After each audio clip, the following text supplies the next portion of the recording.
नमस्कार, शिवालय के कोर्स में आपका स्वागत है और मैं हूं आयुष के भट्ट। आज जैसे कि हम देख रहे हैं दिन ब दिन जो आंकड़े बढ़ रहे हैं उससे लोगों की मुसीबतें तो बढ़ ही रही है।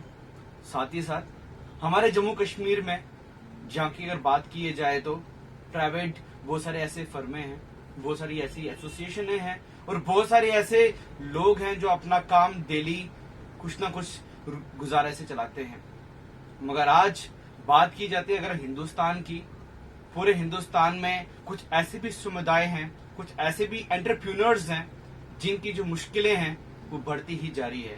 अगर बात की जाए पंजाब की, चंडीगढ़ की, दिल्ली की, ये पूरे हमारे देश की, वहां पर जो एसोसिएशन है या फिटनेस की बात की जाए या फिर आप उनसे रिलेटेड कोई भी चीज की जाए, आर्टिस्ट की बात की जाए, तो कहीं ना कहीं उनकी दिक्कतें का आज सामना उनको करना पड़ रहा है।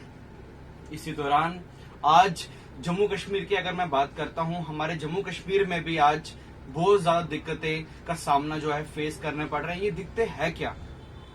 ये दिक्कत जो है ये हमारे प्राइवेट जो फिटनेस के जो गुरुज हैं, जो लोगों को स्वस्थ रहना सिखाते हैं, उनकी फिटनेस से लेके जो बात होती है, और आज उसी पे चर्चा करने के लिए जिनका अपना फिटनेस क्लब है, जो अपना फिटनेस क्लब चलाते हैं यहाँ पर, आज उनके लिए बहुत ज्यादा दिक्कतें आ चुकी है। वो दिक्कतें क्या हैं उनके बारे में हम जानते हैं और जानने की कोशिश करते हैं कि आखिरकार इनकी जो प्रॉब्लम्स है इनके बारे में कौन सोचेगा। क्या देश इनके समर्थ में है, इनके सपोर्ट में है? कि सरकार इनके लिए कुछ आवाज है इनकी सरकार के लिए, या सरकार के पास में कुछ ऐसे नियम हैं जो इनके लिए हो सकते हैं? क्या इनके लिए कुछ ऐसा समर्थ हो सकता है? आइए इनसे रूबरू होते हैं और जानने की कोशिश करते हैं कि ये पूरे का पूरा जो मुद्दा बन चुका है, इस मुद्दे पे उनका क्या राय है, क्योंकि वो खुद भी एक एंटरप्रेन्योर है।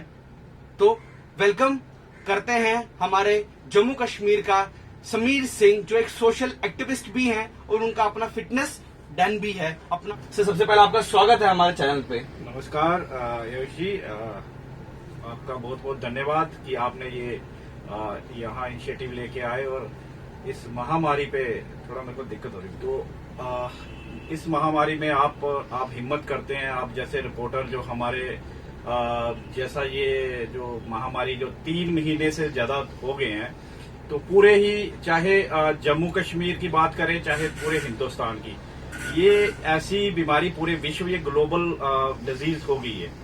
तो हम सिर्फ यही चाह रहे हैं कि देख रहे हैं और चाह भी रहे हैं और देख भी रहे हैं आगे कि बहुत सारे लॉकडाउन से बहुत सारे लोगों को नुकसान हो गया। 90% से ऊपर लोग जो है जो प्राइवेट काम करते हैं, जो रोज बेचारे खाते हैं, जो अपने गवर्नमेंट एम्प्लॉय हैं और जो सेंटर के गवर्नमेंट के एम्प्लॉय हैं, तो उनका तो पे का चलता है, उनको खास कोई इश्यूज नहीं है। तो जैसे हमारे जैसे बहुत सारे जो जिम के ओनर हैं, जो फिटनेस लाइन के हैं, तो उनको बड़ा ही इसमें लॉकडाउन में बड़ा ही नुकसान हुआ है। तो आपके माध्यम से ही मैं ये कहना चाहता हूँ जी कि भाई सरकार हमारे बारे में भी कुछ ऐसा कोई ऐसा कदम उठाए, कोई इनिशिएटिव ले ले कि भाई जिससे कि हमें जो 3 महीने का जो लॉस है, हमारी भी फैमिलीज हैं, हमारा भी सिस्टम है, कुछ हमारे भी कुछ खर्चे हैं, जो सिस्टम हमारा स्टाफ रहता है, तो वो भी बेचारे हमारे देख रहे होते हैं। तो अपने 1 मंथ चलो अपने चक्कर से चला लेता है बंदा आगे पीछे से करके, पर ये तो लॉकडाउन का तो समझ नहीं आ रही है कि ये कितना, ये अभी भी केसेस कितने सारे आप बता रहे हो कि जम्मू में ये और क्या और भी कहीं पे कितने आ रहे हैं। तो हम ये सिर्फ ये सरकार से ये एक सजेशन और एक रिक्वेस्ट भी है कि भाई ये हमारे बारे में भी ये जिम ओनर्स है जो भी फिटनेस लाइन के हैं, उनको भी कुछ कंपनसेशन वगैरह जो लॉकडाउन के दौरान कुछ मिल जाए। अच्छा, मुझे ये चीज बताइए समीर जी, जैसा कि अभी आप अपना फिटनेस का क्लब चला रहे हैं यहाँ पर, अभी तक कितने महीने हो गए कि अभी तक, क्योंकि अभी सैलरीज पे करनी है, बाकी चीज है, क्योंकि आप अपने से ही कर रहे हैं, जैसा कि अभी आपने बताया अभी कि आप स्टाफ रखते हैं, बाकी चीज। मुझे ये बताइए कि अभी आपका सरकार से क्या डिमांड है? आप सरकार के साथ में ऐसे क्या आपके पास कोई प्लानिंग है जो आप सरकार से कहना चाहेंगे, या फिर आप ये चाहते हैं कि सरकार इसके ऊपर खुद अपनी कोई नीति रखे? हाँ, आप जैसे कह रहे हो कि हम अपने से दे रहे हैं, पर ये लॉकडाउन के दौरान में क्या देगा कोई, तो एक जैसे मेरे एम्प्लॉई है बेचारे, वो तो उन्होंने भी अपना कुछ घर का गोल्ड ही कहेंगे, गोल्ड वगैरह बेच के उन्होंने अपना कुछ ये चक्कर जो अपना चला रहे हैं, अपना सिस्टम चला रहे हैं घर का। और अब सभी को पता है कि भाई ये इस प्रॉब्लम है, पर सरकार का एक बनता है कि जैसे कि एक सब रखे होते हैं फंड्स। जैसे मैं एक छोटी सी बात एक बताना चाहता हूँ। जैसे ये अपने लेबरर हैं, जैसे लेबर यूजली ऐसा है कि लेबर का जो असेस रहता है पूरे बोर्ड, पूरे हमारे कंट्री में हर एक स्टेट में रहते हैं जो भी अपने सिविल कंस्ट्रक्शन वर्कर्स होते हैं, तो उनका असेस उनके पास जमा रहता है। सरकार के पास करीब करीब भी 50,000 करोड़ के ऊपर पैसे पड़े हुए हैं। तो एज ए लोन देना, तो लोन तो कोई डर के लेता नहीं है। पहले तो उसको तो कोई फड़ी वाला जाएगा तो उसको तो बैंक की सीढ़ियां में मुझे लग रहा है चढ़ने देंगे ना, उसे प्रोसेस न, इतने पढ़े लिखे लोग होते हैं। तो सरकार ने जो भी 20 लाख करोड़ का जो पैकेज दिया है, पर वो सारा एक तौर पे लोन है, उसको हम कह नहीं सकते कि वो एक मदद है, वो लोन है। तो लोन तो कोई लेते तो डरता है, तो कोई लोन लेगा नहीं।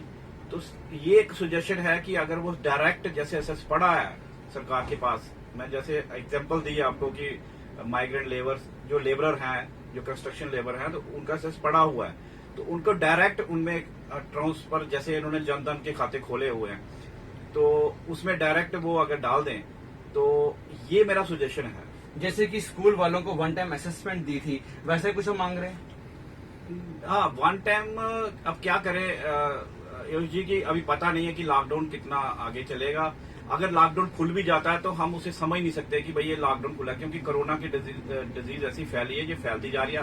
अब मुझे लग रहा है ये स्टेज जो 3 की बात करते थे कि कम्युनिटी टू कम्युनिटी फैल रही है, तो ये फैल रही है अब कम्युनिटी टू कम्युनिटी। अब कंट्रोल करना इसको मुश्किल हो गया है।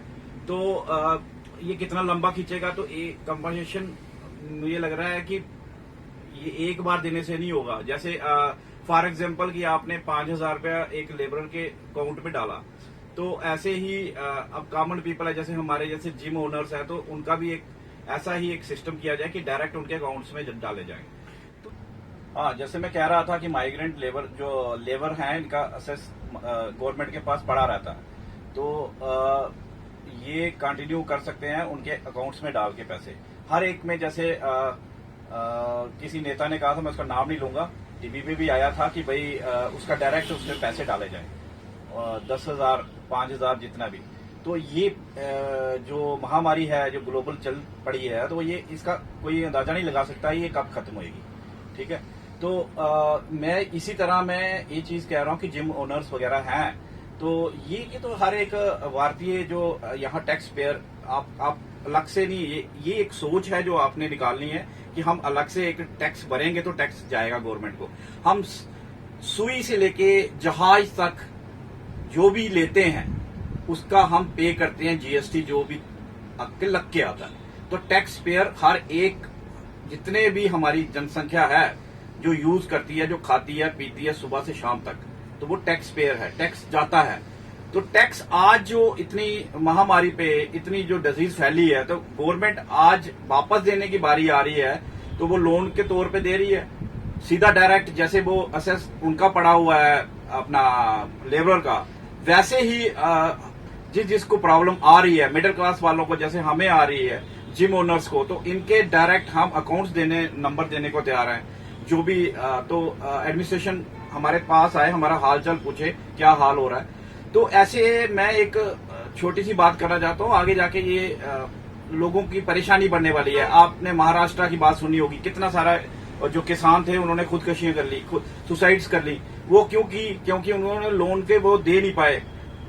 ऐसे ही जब ये चीजें आगे और बढ़ेंगी, सिर्फ कोरोना की बीमारी डिजीज से नहीं मरेंगे, ये फिर ऐसे हालात आ जाएंगे जिससे कि ये सुसाइड शुरू हो जाएगी। क्योंकि जिनके पास खाने को नहीं है, पैसा नहीं है, तो वो, ये मैं सिर्फ यही बताना चाहता हूँ सरकार को कि सरकार ने बहुत सारा टैक्स ले रखा हुआ है, आगे सबसे लेती है, उसके पास कोई कमी नहीं है।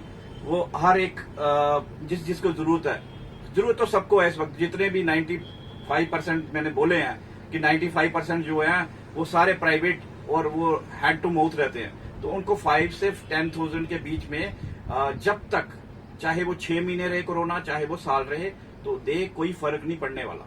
तो मुझे लगता है कि जितने भी जिम ओनर्स हैं और जितने भी प्राइवेट एसोसिएशन के जो लोग हैं, जिनकी कहीं ना कहीं जो दिक्कतें हैं वो आ रही हैं, हमने इन दिक्कतों के ऊपर बात की और इन्हीं के दौरान हमारे साथ में लोग जुड़े हैं।